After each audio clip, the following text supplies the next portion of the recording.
In this episode, you are going to hear how Bird Church can help you be a better podcaster. Let's dive in. Most hosts never achieve the results they hoped for. They're falling short on listenership and monetization, meaning their message isn't being heard and their show ends up costing them money.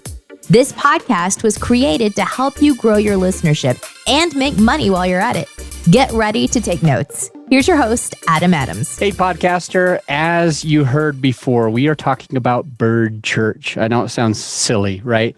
I heard this story about Bird Church back in the year 2000. Man, so many years ago. And I was actually a missionary. So I was serving for 2 years in the city of Los Angeles. And there was my mission companion, basically this guy who I had to go everywhere with. We had to be within 6 feet, not COVID rules, obviously, but I had to be within 6 feet of this guy. He got up in front of everybody and he taught about Bird Church. Now, this was a religious thing at the time, but the story is not about religion. It's about your podcast. So check it out. There was Bird Church. And there was a congregation of birds and they got together. They walked to church like every single day. And they would get all these amazing things and they would feel it deep in their hearts, right? And then they would walk home and do whatever they would do. And one day there was a bird who had this testimony flying. He's like, "We can fly. It's amazing. You don't have to walk anymore." And everybody was like, "What? We can fly? How did we do this?" He's like, "You flap your arms and you kind of it lifts you up." And so everybody's practicing this at Bird Church and they found out that they could fly. And it's kind of amazing this one day, right?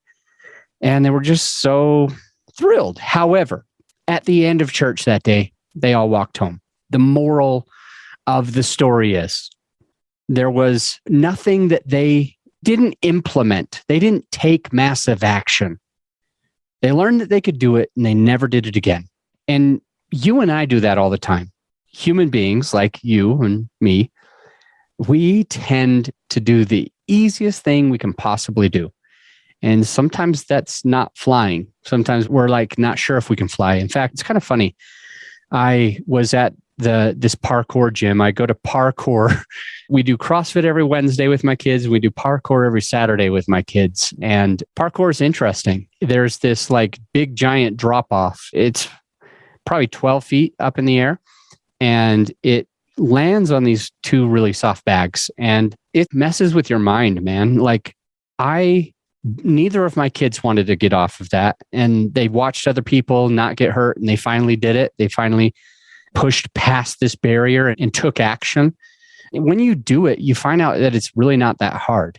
When you hear the value on this podcast or other podcasts, or when your listener here's the value on your podcast, they don't do shit, man. They just hear it, say, "I'm glad that I heard that." And then they walk home instead of flying home. And I am proud because at parkour, I was able to finally jump off this thing onto my feet into the padding. That was scary enough. I had to do that a few times. And then I was like, I might break my back, but I'm going to try landing on my butt this time. So I landed on my butt a few times. And then I had to get my camera out to have the kids record it. I jumped and twisted and landed on my back. And it was like my brain did not want me to do that. But when I finally pushed through it, when I finally actually jumped off, I'm like, man, that's soft. I'll do that again. Right? Same thing when I went skydiving for the first and only time so far. I went skydiving last year. My sweetheart bought that for my birthday. And I've always wanted to do it. But man, when you're it makes you feel uneasy. It makes you feel like you're going to go out of your comfort zone. Something could happen. It's the unknown. You're not sure. So here's the two takeaways. I loved skydiving. And when I landed, when we got down to the ground, the guy was recording and he said, "Would you do that again?" And I said something like, "Hell yeah, I would." Something like that. I was so excited. I was like, yes, definitely. All of the things that push our comfort zone, they can help us. They can benefit us. They can grow us as human beings. The only way we get our muscles stronger is by flexing them, by straining them, by putting them through something. I'm on a 2-day fasting journey right now. It's not my longest one, but I won't be able to eat until tonight. And that's not necessarily easy. It's getting easier because I've done it before. But at the beginning, you're like, oh yeah, I'll start tomorrow. Or I've got this food in my fridge that is going to go bad, so I'll just start tomorrow. And we procrastinate and we push it. And then we never try fasting. We never try skydiving. We never jump off that thing. We never take action on the stuff that we need to do. Your listener needs to take action. Your listener must take action. In many cases, it's how you make money. In many cases, it's how they make money.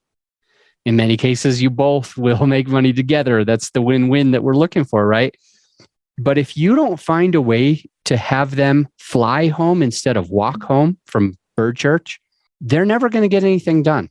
They need to push past that comfort zone. And then it's like, oh man, I fasted for 5 days once. Now 2 days is no big deal. And then everybody else is like, you didn't eat or drink for 2 whole days. And it's like, well, it's not a big deal anymore. I was able to do 5 and now I'm doing 2. And it's just because I pushed past that comfort zone and I took action. I knew that I wanted to lose weight, and I'm down like 40 pounds. I was down 50, I'll be honest, but that's why I'm fasting again. But the point is, you might know that you need to lose weight. Your listener might know that they need to lose weight.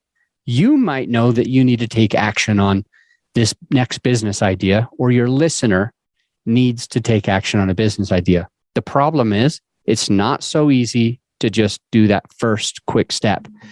So at the end of the day, here's how you find a way to help your listener and how I hope to help you to take that next step. A, you tell them when you're on Bird Church, when you're the leader of your podcast, when you're at Bird Church, when you're up in front of everybody and you're telling everybody how to fly and that it's amazing, at the end of your episode, you have to say, now it's time to fly. I want you to go practice flying 3 times this week. Okay, something like that. Call them to action. This is a big takeaway. It's called CTA, call to action, CTA. And the goal is, now that your listener has learned all of the stuff, has felt inspired and motivated, get them off their ass. Take that first step by calling them to action. And it can be as simple as, hey, I know this is hard, so schedule a call with me. It's free. Or maybe it costs money for you, but I know this is a challenge. It's hard to figure all this out. I want to be a resource for you, and I'll do it for free. Schedule a call with me at blah-blah-blah.com. Okay. Or you can say, look, now that you've learned X, Y, and Z so that you could achieve this great result, don't just hear the stuff and forget about the stuff. And because that's what most people do and most people fail. For you, I want you to take action. I want you to take that next step and actually practice this. Over the course of today, I want you to use this word 5 times in your normal language. Or this day, I want you to write down a list of how you could do that. Or this day, I want you to tell another person, or whatever it is. If you can call that person to action, your listener, they're more likely to actually get value. And that's the story about Bird Church. We'll see you on the next episode. Thanks so much. Oh, hey, because 3 of my clients came to me recently looking to find a way to have their podcast make them money instead of cost them money, we put together a resource for some of our clients, and I want to give it to you as well. It's something that did actually seem to help, because one of them is now making $2,600 a month. Another one's $4,500 a month. And the third is making between $5,000 and $10,000 each month. And so it's been a resource that's been incredibly valuable to them. It's our sponsor sheet template. It's a template of a sponsor sheet, and it gives you something that you can hand to potential sponsors, and hopefully also be making $2,600, $4,500, or between 5 and 10K regularly each month with your podcast.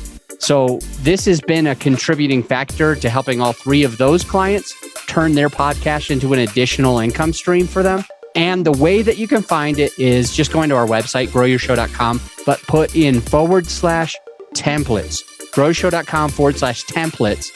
And then you can actually download that template and others that could be valuable to your podcasting experience. I'll see you on the next episode.